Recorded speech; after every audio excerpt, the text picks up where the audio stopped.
Baylor might have just changed college basketball forever. James Nnaji, the 31st pick of the 2023 NBA draft, just committed to the Bears. Now, this is amazing for my alma mater. In a year in which you're very thin in the front line due to injuries, you add a guy like Nnaji who can give you an immediate presence in the paint.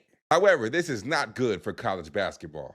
And we can't fault Baylor or Nnaji for making the most out of a broken system. And we also have to remember that although we've never had a guy who was a draft pick do something like this, we have had someone go through the process, go undrafted, become an unrestricted free agent, and then go back to college. DeRidder from Virginia. And what makes this so interesting is because DeRidder is a free agent, what happens if an NBA team were to want him mid-season? With Nnaji being involved in that New York trade that got cat to the Knicks, what would have happened if New York wanted Nnaji to come play for them this season? Could we see NBA teams using college basketball as a way to draft and stash players instead of sending them overseas moving forward?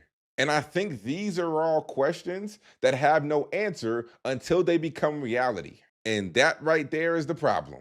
Because now this opens the floodgates. Because there's no hard line, the next phase of this is allowing guys who played in the NBA, who actually played in NBA games, to now come back and play in college. And obviously, I'm not talking about your NBA superstars, but I'm talking about the guys who have dipped their toe in the NBA, but have spent more time in the G League than in actual NBA games, like a Bronny James. And I know this sounds crazy, and I know Bronny James will never ever come back to college. But he is just an example of the type of player that could try to present a case moving forward. And I truly think this is where we're headed if nobody draws a hard line. Because as of right now, there are no rules, regulations, or boundaries to tell people what is acceptable versus what is unacceptable.